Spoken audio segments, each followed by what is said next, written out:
GDP numbers तो बहुत आगे निकले 8.2। नहीं, मुझे अनुमान था क्योंकि इससे पिछले क्वार्टर में 7.8% आया था। 0.25 तो ना के बराबर महंगाई बताते। $113 ट्रिलियन विक्रांत दुनिया की जीडीपी है, जो कि मात्र 2.5% के रफ्तार से बढ़ रही है। 8.2% की ग्रोथ है। मुझे लग रहा है इसने सारे अनुमानों को पीछे छोड़ दिया। अब बहुत सारे लोग कमेंट करेंगे, ये बीजेपी का प्रवक्ता है, हाँ।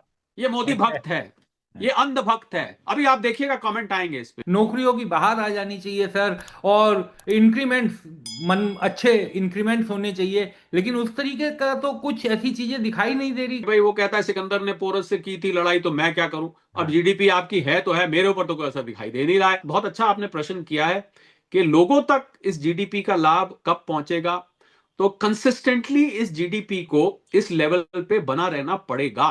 चाइना ने लगातार बहुत साल 10% से ऊपर की ग्रोथ दिखाई। मैं गया हूं वहां पर चाइना के। आप अगर गांव में जाएंगे और चाइना के जो फैक्ट्री एरियाज हैं, जिनको हम डेजिग्नेटेड फैक्ट्री एरियाज कहते हैं, आप मानेंगे नहीं, वहां पर लाखों के हिसाब से वर्कर्स, केवल और केवल 2 वक्त की रोटी उनको मिलती है। नौकरी मिल रही है, कम पैसों की मिल रही है। हम भी अपने घर में अगर देखें तो लगता नहीं है कि महंगाई दर जो खत्म हो रही है उसका कोई असर घर के बजट में या उसमें दिखाई दे। पेन जो था, जो पहले से चल रहा था, उस पेन में बहुत कम इजाफा हुआ है। पेन वो पहले से ही चल रहा था। जब भी किसी चीज के दाम बढ़ते हैं ना, तो हमारे दिमाग पर एक छाप लग जाती है। डिफ्लेशन इन्फ्लेशन से भी ज्यादा खतरनाक होता है। बढ़ जाए तो चू चू करते रहते हैं, घट जाए तो चू चू करते रहते हैं। मैं भी उन्हीं में आता हूं। तो मुझे लग रहा है आरबीआई की मॉनेटरी पॉलिसी कमेटी कल के आंकड़ों के बाद जरूर कंफ्यूज हो गई होगी। कॉन्ट्रडिक्शन एक ही है हाँ। विक्रांत, जो आपने शुरू में कहा कि वो कहेगा मेरी तो सैलरी बढ़ी नहीं, हाँ, मेरी तो सेल उतनी है। फील गुड नहीं दिखाई दे रहा हाँ, था। वो फील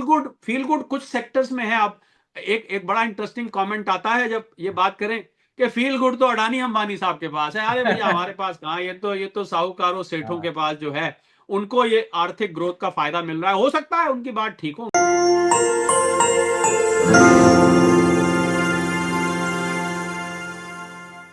नमस्कार, मैं हूं विक्रांत यादव और आप देख रहे हैं आपका अपना चैनल द स्वतंत्र। हमारे साथ प्रख्यात अर्थशास्त्री डॉक्टर शरद कोहली जी जुड़े हैं। जीडीपी के नंबर्स आ गए हैं, उन्हीं पर उनसे चर्चा करनी थी।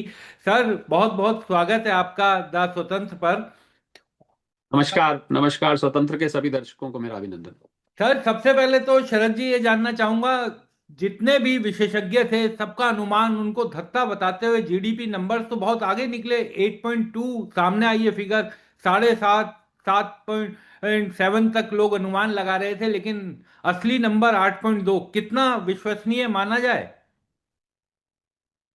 नहीं, मुझे अनुमान था क्योंकि इससे पिछले क्वार्टर में 7.8% आया था। वो क्वार्टर आपका था अप्रैल मई जून, जी। ठीक है, जिसको हम पहला क्वार्टर कहते हैं इस वित्तीय वर्ष का। तो उस क्वार्टर में आप देखिए कि कोई ऐसी बहुत अजीबोगरीब बात नहीं थी।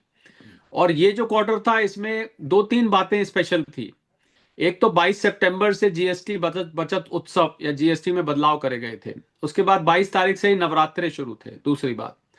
तीसरी तीसरी बात इसमें यह थी कि एक्सपोर्ट, जो जो अमेरिका ने टैरिफ लगाए थे, उसमें एक्सपोर्ट से संबंधित जो शिपमेंट जानी थी, उनकी फ्रंट लोडिंग हुई।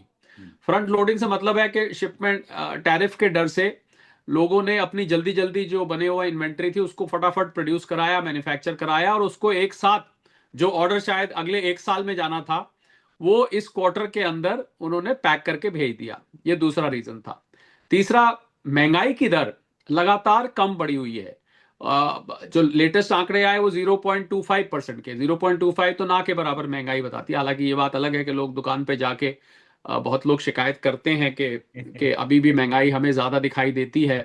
ये 0.25 कैसे आती है, पर वो एक बास्केट ऑफ गुड्स पे निकाली जाती है, वो एक अलग मुद्दा है। तो महंगाई कम थी तो लोगों ने खरीदारी करी। कम से कम ऑन रिकॉर्ड कम थी, आप जाके खरीदते हैं, एक साइकोलॉजिकल आपके पास एक इंसेंटिव हो जाता है कि हम जाके खरीदे, महंगाई कम है। गाड़ियों के दाम कम हो गए थे, वाइट गुड्स के दाम कम हो गए थे, खाने पीने की चीजों के दाम कम हो गए थे, उसकी वजह से महंगाई की दर नियंत्रण में है। तीसरा, मॉनसून बहुत अच्छा रहा। इस पर्टिकुलर क्वार्टर में मॉनसून पूरे देश में बहुत विस्तृत रूप से आया, जितना आना था। ठीक है, कहीं बाढ़ थोड़ी बहुत दिखाई दी, पर अनुमान से बेहतर मॉनसून आया, जिसकी वजह से फसल अच्छी, जो कृषि क्षेत्र में रूरल डिमांड जिसको हम कंजम्पशन कहते हैं, वो अच्छी हो जाती है अगर आपको फसल अच्छी मिलती है। तीसरा, जो आयकर में 12 लाख रुपए की छूट दी गई थी बजट में, उस छूट का असर जैसे जैसे महीने बीतते जा रहे हैं, क्योंकि आपके हाथ में डिस्पोजेबल इनकम आ रही है। आपको पता होगा कि 1 से 1.25 लाख रुपए का हाईएस्ट लेवल पे इस 12 लाख की वजह से फायदा होगा। तो 1 से 1.25 लाख रुपए हाईएस्ट लेवल पे, मतलब जिसका जो पूरा उसका लाभ उठा रहा है, तो वो सब डिस्पोजेबल इनकम आपके हाथ में आएगी। मुझसे सवाल पूछा गया था कि लोग इसका क्या करेंगे। मैंने कहा या तो बचाएंगे या खर्च करेंगे, दो ही होता है। नॉर्मली लोग खर्च कर देते हैं क्योंकि उनको आदत पड़ी होती है उतना खर्च करने की, और बचत थोड़ा बहुत करते हैं, बस ज्यादातर खर्च हो जाता है। कोई घूमने जाएगा, कोई अपना जीवन का स्तर सुधारेगा, वगैरह वगैरह। तो इन सब फैक्टर्स को मिला जुला के ये आंकड़े आए हैं। मुझे लगता है 22 तारीख को जब जीएसटी नई दरें लागू हुई, तो एक अंग्रेजी में हम शब्द इस्तेमाल करते हैं, उसको हम बोलते हैं पेंट अप डिमांड। क्योंकि उससे पहले श्राद्ध होते हैं, खासकर उत्तरी भारत की मैं बात करूं, कहीं कहीं तो दक्षिण भारत में भी किए जाते हैं, तो लोग खरीदारी नहीं करते हैं। तो वो क्या होता है, आपने जो चीज खरीदनी है उसके लिए आप रुके हुए होते हैं। तो उसको हम पेंट अप डिमांड कहते हैं, कि रुका हुआ, जैसे पानी आप रोक देना हाथ से प्रेशर से नल में, तो एकदम जब आप हटाएंगे तो एकदम तेज आएगा, तो उसको पेंट अप, तो पेंट अप डिमांड थी। वो एकदम से लोगों ने जो खरीदारी करनी थी वो रुके हुए थे। अच्छा, जीएसटी घटाने की घोषणा हो चुकी थी, तो लोगों ने वैसे ही अपनी खरीदारी पोस्टपोन की हुई थी। तो एकदम से वो डिमांड निकल के आई, जिसने जीएसटी को ये 8.2 का बूस्ट दिया। और ये सिद्ध किससे होता है, जो मैं बात कह रहा हूं, सिद्ध होता है कि 9.1% की मैन्युफैक्चरिंग ग्रोथ आई है।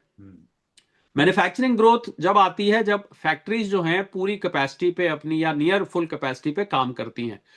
तो जिनकी मशीनें, मान लीजिए किसी के पास 10 मशीन थी, अभी तक उसकी 6 मशीन चलती थी, अब ये टैरिफ की वजह से और जीएसटी की वजह से उसकी पूरी की पूरी मशीन चलने लगी। तो मैन्युफैक्चरिंग सेक्टर में आपको अचानक से ग्रोथ नजर आई, जिसने फाइनेंशियल सर्विसेज सेक्टर ने भी, भारत में वैसे ही 60-65% जीडीपी सर्विसेज से बनती है, और अगर हम कॉम्पोजिशन पॉइंट ऑफ व्यू से देखें तो कंजम्पशन से बनती है। तो भारत जैसी अर्थव्यवस्था में जहां 55 से 60% कंजम्पशन आप मान के चलते हैं, इसमें सर्विसेज भी आ जाती हैं, तो जैसे ही कंजम्पशन बूस्ट मिलता है, तो अचानक जो है आपको जीडीपी ऊपर आती हुई दिखाई देती है। तो मैं समझता हूं जहां दुनिया की ग्रोथ इस समय 2.5-3% के आसपास है, मुश्किल से 2.5% पे बाकी की दुनिया 113 ट्रिलियन डॉलर विक्रांत दुनिया की जीडीपी है, जो कि मात्र 2.5% के रफ्तार से बढ़ रही है। भारत की जो 8.2% की ग्रोथ है, मुझे लग रहा है इसने सारे अनुमानों को पीछे छोड़ दिया। अब तो आरबीआई ने भी अपना जो एनुअल होता वो रिवाइज करके उन्होंने कहा है कि शायद 7 से भी ऊपर निकल जाए ये औसतन रूप पे। और अगला क्वार्टर जो रहेगा, ज्यादा जरूरी बात है, अक्टूबर टू दिसंबर, जिसको हम Q3 वित्तीय वर्ष का कहते हैं, उसमें दिवाली थी, दशहरा था, गुरुपुरब थी, बहुत सारे त्योहार थे। तो मुझे लगता है उसमें भी कोई कमी, क्योंकि जीएसटी का जैसे जैसे असर आगे बढ़ता जाएगा, तो मुझे लगता है कि Q3 Q4 में थोड़ी सी आप टेपर डाउन देख सकते हैं, क्योंकि Q4 जनवरी टू मार्च का होगा। उसमें कोई इतना विशेष त्योहार नहीं होते हैं, लोग छुट्टियों पे भी जाते हैं। हालांकि दिसंबर में भी लोग कुछ छुट्टियों पे चले जाते हैं, पर जनवरी में थोड़ा सा सुस्त रहता है मामला। हो सकता है जनवरी टू मार्च में थोड़ा सा, हम लोग क्वार्टर बाय क्वार्टर एनालिसिस करते हैं, थोड़ा सा टेपर डाउन हो सकता है। पर कुल मिला के बहुत ही एनवियस पोजीशन अंग्रेजी में बोलते हैं भारत की अर्थव्यवस्था है। कुछ विदेशी लोगों से मेरी बात हो रही थी जो यूरोप में हैं, मेरे कुछ मित्र हैं, कुछ हमारे इकोनॉमिक एसोसिएट्स हैं अमेरिका में, उनसे बात हो रही थी। वो भी बहुत इस बात को तारीफ कर रहे थे कि भारत की जैसी अर्थव्यवस्था, 140-45 करोड़ लोग, जहाँ जहाँ अभी भी गरीबी भी है, बेरोजगारी भी है, और उसके बावजूद यहाँ तो थोड़े से हमारे इंजन चल पड़ते हैं तो अर्थव्यवस्था चल पड़ती है। अब सोचिए, अगर कभी अगर पूरी तरह से गरीबी यहाँ दूर हो गई, पूरी तरह से बेरोजगारी दूर हो गई, तो हम तो छलांगे मार सकते हैं। बिल्कुल, मुझे बहुत ज्यादा हैरानी नहीं है। इसलिए हैरानी नहीं है क्योंकि 7.8 हम इससे पिछले अप्रैल जून क्वार्टर में किया, तो मुझे लग रहा था उससे बेहतर होगा, क्योंकि 22 तारीख को पेंटअप डिमांड का मुझे मालूम था कि पेंटअप डिमांड इकट्ठी हो चुकी है। तो उसकी वजह से मुझे इतनी हैरानी नहीं हुई। मेरा अनुमान 8 के आसपास था, पर मेरे अनुमान को भी वो उसको भी 20 बेसिस पॉइंट बीट कर गया जी। सर, लेकिन एक चीज मैं आपसे समझना चाहूंगा शरद जी, कि अगर 8 से ऊपर की जीडीपी रहती है तो एक फील गुड दिखाई देना चाहिए। सर, ये कहा जाता है कि वो फील गुड चारों तरफ दिखने लगता है, नौकरियों की बाहर आ जानी चाहिए सर, और इंक्रीमेंट्स, मन अच्छे इंक्रीमेंट्स होने चाहिए। लेकिन उस तरीके का तो कुछ ऐसी चीजें दिखाई नहीं दे रही कंपनीज में, और वो जो फील गुड फैक्टर होता है वो 8.2 के बाद भी नहीं दिखाई दे रहा, जबकि माना जाता है कि 8 से ऊपर अगर हो तो वो साफ परिलक्षित होता है। देखिए, हम लोग इकोनॉमिक्स में एक टर्म यूज करते हैं विक्रांत, उसको हम ट्रिकल डाउन इफेक्ट कहते हैं, कि जब जीडीपी इतनी होती है तो आपके ऊपर असर कब तक आता है। तो कंसिस्टेंटली, अब आपकी बात का सीधा जवाब दे रहा हूं, कंसिस्टेंटली इसको इस लेवल पे बने रहना पड़ेगा।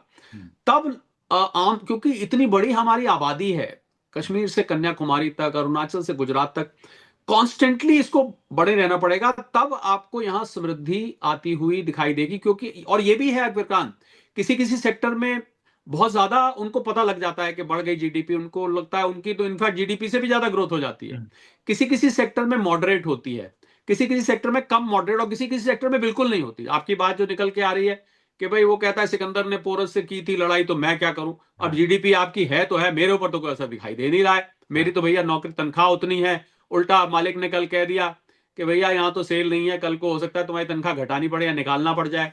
कोई किराने का दुकानदार होगा, कहेगा भैया हमारी तो वही महीने की 30-40 हजार की सेल होती है, हमारी तो सेल उतने की उतनी है, लोग गरम मसाला तो ज्यादा खरीद नहीं रहे, लोग लोग अरहर की दाल भी उतनी खरीद रहे हैं, ब्रेड भी उतनी ले जाते हैं, मेरी सेहत पे तो इस ये जो हमारी इकोनॉमी है ये बहुत कॉम्प्लेक्स है। इसमें इसमें कोई भी 5-6 सेक्टर अगर चल पड़ते हैं विक्रांत, ध्यान दीजिएगा, तो ये इकोनॉमी को नंबर्स आपको दिखने शुरू हो जाती है। यही हमारी इकोनॉमी की एक यूनिक फीचर है कि थोड़े से सेक्टर्स भी चलेंगे तो आपको, यही तो मैं आपको कह रहा था कि अभी तो यहाँ इतनी गरीबी भी है, बेरोजगारी भी है, मान लीजिए कल को ये खत्म हो जाती है और ये, तो तब हमारी इकोनॉमी कहां जाएगी? इसका कोई 140-45 करोड़ लोगों के पास विक्रांत इस जीडीपी का पूरी तरह से जमीनी तौर पे लाभ पहुंचने में दो बातें हैं। एक तो वक्त लगता है, इतनी जल्दी नहीं पहुंचती। अगर 8%, अब ये 8% अगर लगातार बनी रहे 1-1.5 साल तक, तो आपकी आपकी समृद्धि दिखने लग जाएगी। मैं एक मंच पर गया तो मुझसे ये पूछा, अपना सरकार के 11 साल हुए थे तो उसकी आलोचना, उस पे ऊपर एक डिबेट हो रही थी कि सरकार के 11 साल में भाई किसको क्या मिला, क्योंकि जो सरकार की तरफ से क्लेम होता है कि भाई हमने 25 करोड़ लोग MP multi dimensional poverty index से निकाले वगैरह वगैरह। तो किसी ने खड़े होकर कहा साहब कि इसका इसका असर हम कैसे समझें। मैंने कहा इसका असर समझने का बहुत आसान तरीका है। आप 2000, अब मैं थोड़ी सी राजनीतिक बात कर देता हूं, हालांकि आपके मंच पे मैं अर्थशास्त्री हूं, राजनीति से नहीं आता, पर समझाने के लिए मुझे ये बताना पड़ा। मैंने कहा 2014 में आपकी जो घर की अर्थव्यवस्था है, आपकी अपनी निजी अर्थव्यवस्था, छोड़िए जीडीपी को, छोड़िए आप फॉरेन एक्सचेंज रिजर्व्स को, छोड़िए देश की टैक्स कलेक्शंस को, पीएमआई को, जितने भी आर्थिक पैमाने होते छोड़ दीजिए उनको, एक तरफ रखिए। आपकी अपनी अर्थव्यवस्था 2014 में, मैंने कहा आपने क्योंकि सवाल पूछा कि सरकार ने क्या किया, तो आप खुद ही जवाब निकाल लीजिए। मैं ना सरकार की तरफदारी करूंगा ना सरकार की आलोचना कर रहा, मैं आपको एक पैमाना बता रहा हूं कि कैसे मापे। आप 2014 में आपकी आर्थिक हालत क्या थी और आज 2025 में आपकी आर्थिक हालत क्या है, इन दो चीजों का आप अनुमान लगाइए। अगर आपको नजर आता है कि हालांकि लोगों की मेमोरी बहुत शॉर्ट होती है, उनको इत्तेफाक से उन साहब को याद ही नहीं आ गया, जैसा मुझे तो याद नहीं 2014 में मैं क्या कमाता था, बहुत दिमाग पे जोर दिया वो नहीं लगा पाए। तो मुझे लगता है सबसे अच्छा तरीका इसको पता लगाने का यह कि आप अपनी व्यक्तिगत अर्थव्यवस्था का हिसाब किताब रखिए। और ज्यादातर लोग विक्रांत नहीं रखते, आपको हैरानी होगी। तनख्वाह तो पता होती है सबको कि इस साल में इतनी थी, अब इतनी हो गई, अब इतनी, ये तो पता रहता है, पर उनकी उनकी जो नेट वर्थ है, जो वेल्थ बिल्डिंग जिसको हम कहते हैं, वो कितनी हुई उसका लोग हिसाब नहीं रखते हैं कि मेरे पास अब इतने थे। मोटा मोटा दिमाग में रहता है, रात को जब सोने जाते हैं ना विक्रांत, जी तो ये आदमी ना रात को हिसाब लगाता है, अब मेरे पास इतने हो गए सोने से पहले, अब इतने हो गए, अब इतने थे, अब इतने हो गए, मोटा मोटा हिसाब रहता है। पर साल ब साल अगर आप हिसाब रखें तो आपको पता लग जाएगा कि आपकी जो नेटवर्थ है वो बढ़ी है कि नहीं। तो आपकी बात बहुत अच्छा आपने प्रश्न किया है कि लोगों तक इस जीडीपी का लाभ कब पहुंचेगा। तो कंसिस्टेंटली इस जीडीपी को इस लेवल पे बना रहना पड़ेगा। और अगर ये लगातार, अब मैं बिल्कुल पिन पॉइंटेड आंसर देता हूं, अगर ये लगातार 5 से 6 क्वार्टर तक आपको 8% के आसपास दिखी, तो आपने जो बातें कही, आपको तनख्वाहें बढ़ती दिखेंगी, आपको छोटे एमएसएमई की सेल बढ़ती दिखेगी, आपको जो स्वरोजगार हैं उनके काम में फर्क दिखे, क्योंकि और इसमें कोई, अब बहुत सारे लोग कमेंट करेंगे ये बीजेपी का प्रवक्ता है, ये मोदी भक्त है, ये अंध भक्त है। अभी आप देखिएगा कमेंट आएंगे इस पे, ये अंध भक्त है, अरे ये तो बीजेपी का प्रवक्ता है, इसको हम सुनते हैं।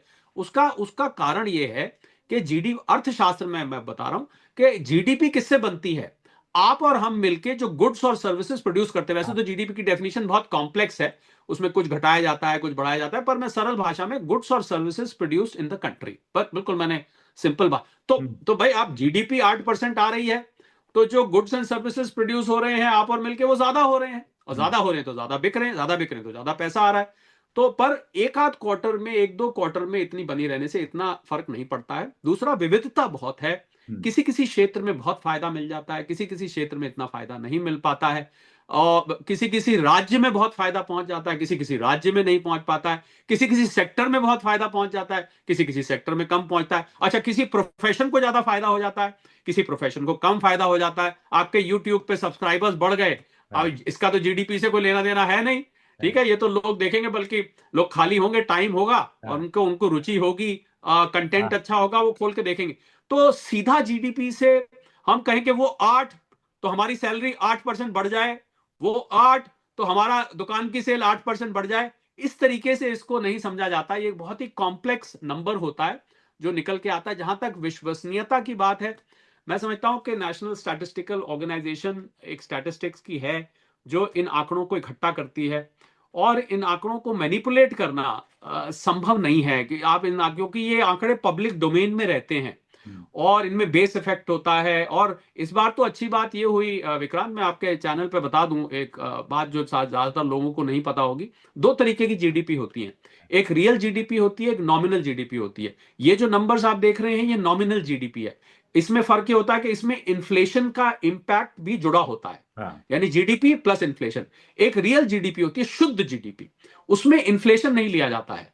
तो क्या होता है कि हम जीडीपी को, रियल और नॉमिनल को, हालांकि मैंने इकोनॉमिक्स बहुत साल पढ़ी है, मैं टेक्निकल बोलने से कतराता हूं क्योंकि लोगों को बहुत बोरिंग लगता है टेक्निकल टर्म, पर कभी कभी मैं थोड़ा थोड़ा जिक्र करने में हिचकिचाता नहीं हूं। तो एक डिफ्लेटर इफेक्ट होता है। डिफ्लेटर इफेक्ट है कि नॉमिनल और रियल को जब आप डिवाइड करेंगे, 100 से मल्टीप्लाई करेंगे, तो क्योंकि इन्फ्लेशन 0.25% है या 1%, 2% है ओवरऑल हम ले, तो आपको रियल और नॉमिनल के बीच का जो फर्क है वो कम होता दिखाई देगा। तो ये हमारी रियल जीडीपी एक तरह से बढ़ गई क्योंकि उसमें बिना इन्फ्लेशन के भी वो उसी के नजदीक आ गई। तो ये एक यूनिक बात इस बार हमने जब कैलकुलेशंस करी तो उसमें देखने को मिली। बाकी अगर देखिए, किसी को लग रहा है कि मेरी जेब तो उतनी भरी हुई है जितनी पहले भरी हुई थी, या मेरी जेब पहले भी खाली थी अभी भी खाली है, मेरी तनख्वाह पहले भी उतनी थी अभी भी उतनी है, तो मैं उससे बात से इनकार नहीं करूंगा, बिल्कुल भी इनकार नहीं करूंगा, मैं सहमत हूं। और कंसिस्टेंटली इस जीडीपी को इस रफ्तार से बढ़ना पड़ेगा तब जाके। और इसका सबसे अच्छा उदाहरण विक्रांत जी। चाइना है। आपने ऐसा सवाल पूछा है कि इस पे पूरी पूरी एक किताब लिखी जा सकती है। सबसे सबसे बड़ा इसका एग्जाम्पल चाइना है। चाइना ने लगातार बहुत साल 10% से ऊपर की ग्रोथ दिखाई, बहुत टाइम तक लगातार। अभी चाइना आज दुनिया की दूसरी बड़ी अर्थव्यवस्था बन गया। पर आपको हैरानी की बात बताऊं, मैं गया हूं वहां पर चाइना के, आप अगर गांव में जाएंगे और चाइना के जो फैक्ट्री एरियाज हैं जिनको हम डेजिग्नेटेड फैक्ट्री एरियाज कहते हैं, आप मानेंगे नहीं, वहां पर लाखों के हिसाब से वर्कर्स, केवल और केवल 2 वक्त की रोटी उनको मिलती है, उनको तनख्वाह भी नहीं मिलती, उनको गारंटी मिलती है कि कंपनी की मेस है, यहां के आप खाना खाएंगे। और कंपनी की और देश की रफ्तार 10% से ऊपर चल रही है क्योंकि उनका एक्सपोर्ट लगातार बढ़ रहा है। ये बात और है कि नौकरी ज्यादा लोगों को मिल रही है। अब देखिए आप, बेरोजगारी की दर जो है इस समय देश में वो बहुत बहुत बहुत कम है। वो करीब 4.5-5% तक है बेरोजगारी की दर। यही बेरोजगारी की दर 7, 8, 9, 10 होती थी। नौकरी मिल रही है, कम पैसों की मिल रही है, ये मैं मान सकता हूं, पर नौकरी मिल रही है, बेरोजगारी कम है। देखिए अब जिसके पास हुनर नहीं है, स्किल नहीं है, उसको नौकरी ढूंढने में दिक्कत आती है। तो थोड़ी स्किल अपग्रेडेशन हो तो नौकरियों की इस समय उतनी कमी नहीं है। पर कुछ लोगों के पास जैसे स्किल नहीं है, तो उनको स्किल अगर डेवलप कर लें तो नौकरी झट से मिल जाती है। तो मुझे लगता है कि जीडीपी का असर पहुंचेगा, ऐसा नहीं है, धीरे धीरे पहुंचेगा, ट्रिकल डाउन इफेक्ट है, आहिस्ता आहिस्ता आहिस्ता आहिस्ता करके पहुंचता है, देर आए दुरुस्त आए। आपने कहा नौकरी मिल रही है, वो ठीक बात है सर, लेकिन आईआईटी जैसे संस्थान से भी करके अब 90% से ज्यादा वहां पर भी नहीं, उससे आगे नहीं जा पा रहा कि 100% लोगों को प्लेसमेंट मिल जाए। मेरा अगला सवाल सर आपसे मैं नहीं जरूर। मैं एक मिनट हाँ। विक्रांत, आपकी बात का मैं जवाब दे दूं। ये जो आईआईटी वाला आंकड़ा है, ये जो आंकड़ा है ये बताता है विक्रांत कि कैंपस प्लेसमेंट नहीं हुई। हाँ। समझिए इसको, हाँ। ऐसा नहीं है कि आईआईटी वाले 10% बेरोजगार रह गए, हाँ। ये उनको उनको कैंपस प्लेसमेंट नहीं हुई। जैसे ही वो बाहर निकले, आईआईटी वाला को खाली बैठने वाला नहीं हाँ। है ये बाहर निकले, उनको नौकरी मिल गई। ये एक्चुअली क्या है कि आंकड़ों को किसी और संदर्भ में प्रोजेक्ट कर हाँ, दिया जाता है कि 90 कैंपस। अब देखिए, कैंपस प्लेसमेंट बहुत कारणों से नहीं होती है। हाँ, मान लीजिए उनको जो कंपनीज जो आई थी, उनको जिस तरीके के चाहिए थे वो नहीं मिले, या जो तनख्वाह आईआईटी वाले एक्सपेक्ट कर हाँ, रहे थे, हो सकता है वो तनख्वाह ना मिल रही हो। तो मुझे लगता है हमें, हम ना क्या करते हैं, अपने मतलब की बात उसमें से उठा लेते हैं। पूरा संदर्भ जब समझें हाँ, तो आपको समझ में आएगा। मैं गारंटी करता हूं, आपके चैनल पे मोदी भक्त और अंध भक्त हाँ। और बीजेपी के प्रवक्ता के कई कमेंट आने वाले हैं। जी पूछिए। सर, मैं एक चीज समझना चाहूंगा आपसे शरद जी, बहुत ईमानदारी से, क्योंकि आप जिस तरीके से हमारे दर्शकों को और हमारे सवालों के जवाब देते हैं वो दर्शक पसंद भी करते हैं, उनकी अपनी राय है कि वो किस तरीके से लें। मैं आपसे ये जी समझना चाहूंगा सर, आपने कहा कि महंगाई दर, हाँ खैर उसमें आंकड़े हैं कि 0.25, लेकिन अपने आसपास के किसी भी आदमी से बात करें तो हर आदमी ये कहता है कि महंगाई तो एकदम बढ़ती जा रही है, भयानक, हर चीज महंगी हो रही है, रसोई का खर्चा बढ़ गया, ये खर्चा बढ़ गया, और वो दिखता भी है। हम भी अपने घर में अगर देखें तो लगता नहीं है कि महंगाई दर जो खत्म हो रही है उसका कोई असर घर के बजट में या उसमें दिखाई दे।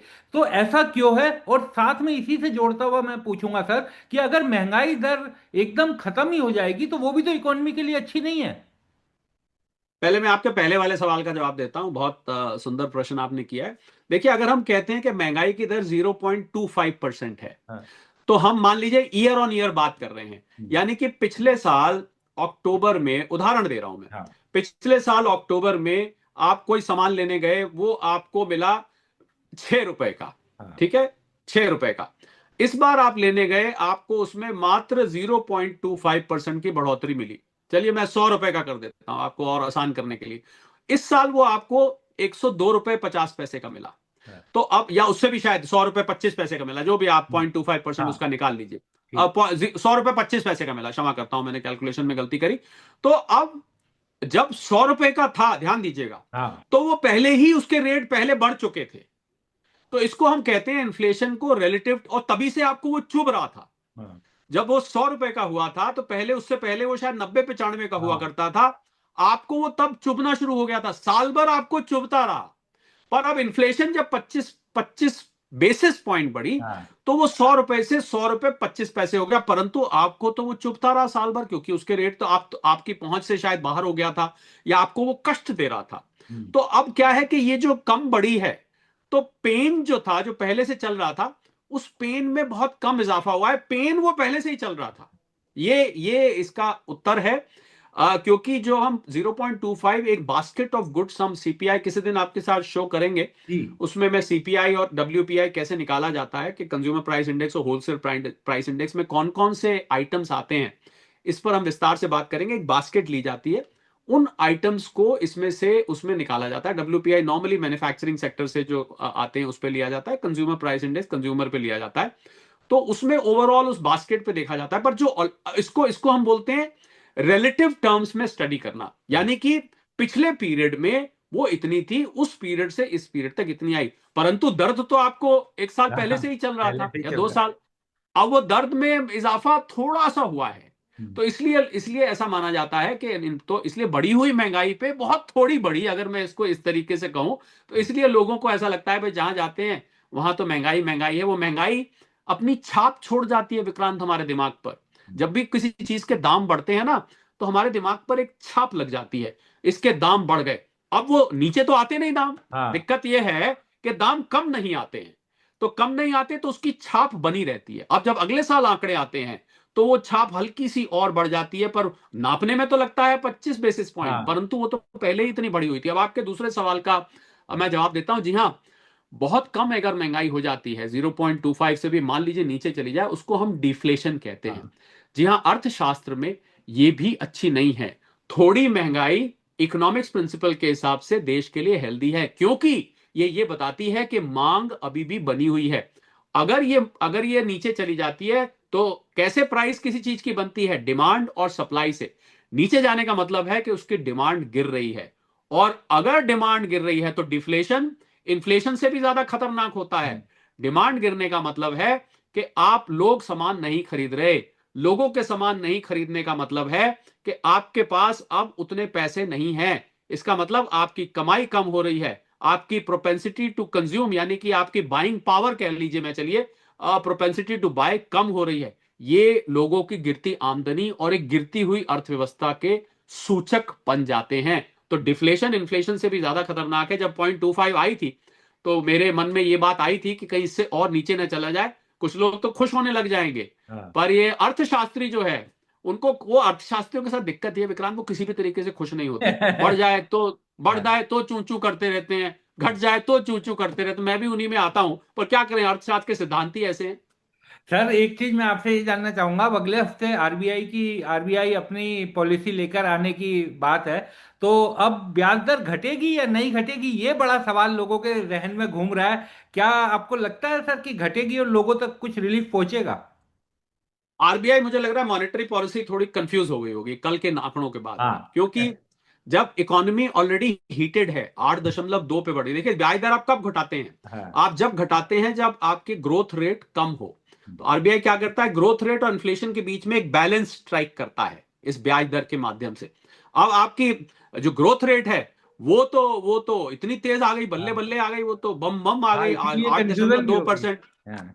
और इधर जो इन्फ्लेशन के आंकड़े हैं वो 0 पॉइंट, तो इन्फ्लेशन के आंकड़े कह रहे हैं कि ब्याज दर को घटा दीजिए। हाँ। ग्रोथ के आंकड़े कह रहे हैं कि इकोनॉमी ऑलरेडी हीटेड है, ब्याज दर को घटाने की जरूरत ही नहीं, क्योंकि ब्याज दर तो एक टूल होता है आपको ग्रोथ प्रोवाइड करने के लिए, ग्रोथ को। तो मुझे लग रहा है आरबीआई की मॉनेटरी पॉलिसी कमेटी कल के आंकड़ों के बाद जरूर कंफ्यूज हो गई होगी कि इधर जाएं कि इधर जाएं, घटाएं कि नहीं घटाएं। It is anybody's gas. अभी तक तो यही अनुमान लगाया जा रहा था कि शायद एक 25 बेसिस पॉइंट का कट और किया जाएगा। पर कल के आंकड़ों के बाद मुझे लग रहा है एक बार आरबीआई इस पर पुनर्विचार जरूर करेगा कि इस समय हमें घटाने की जरूरत भी है या नहीं है। सर मुझे पता है कि मैंने जितना समय आपसे मांगा था उससे ज़्यादा ले लिया, लेकिन बस एक सवाल और पूछूंगा कि एक खबर जो आई है कि आईएमएफ ने जो भारतीय जीडीपी और बाकी डाटा को सेकंड लोवेस्ट ग्रेड दिया है, सी ग्रेड उसने रखा है। तो लोग ये भी सवाल उठा रहे हैं कि एक तरफ हम जीडीपी के आंकड़े 8.2 को लेकर के गुणगान कर रहे हैं और दूसरी तरफ आईएमएफ उसको सी ग्रेड कर रहा है, सी ग्रेड में रख रहा है। तो ये लोगों को थोड़ा अगर इसके बारे में समझा पाए। अब मुझे लगता है, देखिए, आईएमएफ किस आधार पर उसको सी ग्रेड में रख रहा है ये जवाब देना भारत सरकार का काम है। और जहां से आंकड़े निकल के आते हैं ये उनका काम है। आईएमएफ है, बहुत सारी रेटिंग एजेंसीज हैं, आईएमएफ है, वर्ल्ड बैंक है, कुछ प्राइवेट रेटिंग एजेंसीज हैं, स्टैंडर्ड एंड पुअर है, जेपी मॉर्गन है। बहुत सारे लोग आंकड़े अपने अपने अपने हिसाब से लोग उसको कोलेट करते हैं आंकड़ों को। हो सकता है उनको कुछ लगा हो इसमें, पर देखिए, समय बता देगा। देखिए, समय हर चीज का जवाब दे देता है विक्रांत, कि आंकड़े झूठ बोल रहे हैं, आंकड़े सच बोल रहे हैं, क्या बोल रहे हैं। मुझे लगता है समय इसका आंसर। पर हम लोग क्या करते हैं विक्रांत, कि हम लोग किसी भी नंबर को इंडिविजुअली नहीं असेस करते हैं, हम लोग उसको चौतरफा असेसमेंट करते हैं। अब क्या क्या करते हैं मैं आपको बता दूं, थोड़ा टेक्निकल है, पर क्योंकि आपने पूछा है। हम लोग पीएमआई, एक बहुत बड़ा इंडिकेटर होता है पीएमआई, इसको परचेज मैनेजर्स इंडेक्स कहते हैं, वो इस समय 59-60 के आसपास है। हम लोग फॉरेन एक्सचेंज रिजर्व रहते हैं $700 बिलियन के आसपास है। हम लोग डायरेक्ट टैक्स कलेक्शन लेते हैं, अभी तक जो आंकड़ा आ रहा है कि 20% की रफ्तार से बढ़ रही है। जीएसटी कलेक्शन लेते हैं जिसको इनडायरेक्ट टैक्स कहते हैं, वो आपका 1,90,000 करोड़ के आसपास का आ रहा है। एक्सपोर्ट के नंबर्स लेते हैं, एक्सपोर्ट में ग्लोबल हेडविंड्स होती हैं, वो तो बहुत सारी ऐसी एम्प्लॉयमेंट के नंबर्स लेते हैं। तो बाकी भी जो आंकड़े हैं वो इतने बुरे नहीं आ रहे, मतलब कोई हाँ। कॉन्ट्रडिक्शन अभी नहीं आ रहा है। कॉन्ट्रडिक्शन कॉन्ट्रडिक्शन एक ही है, हाँ। विक्रांत, जो आपने हाँ। शुरू में कहा कि वो हाँ। कहेगा मेरी तो सैलरी बढ़ी नहीं, हाँ, मेरी तो सेल उतनी है। फील गुड नहीं दिखाई दे रहा हाँ, था। वो फील गुड कुछ सेक्टर्स में है। आप एक एक बड़ा इंटरेस्टिंग कमेंट आता है जब ये बात करें कि फील गुड तो अडानी अंबानी साहब के पास है। अरे भैया, हमारे पास कहाँ, ये तो साहूकारों सेठों के हाँ। पास जो है, उनको ये आर्थिक ग्रोथ का फायदा मिल रहा है। हो सकता है उनकी बात ठीक हो, उनकी सेल, रिलायंस की सेल बढ़ रही है, अडानी ग्रुप की बढ़ रही है।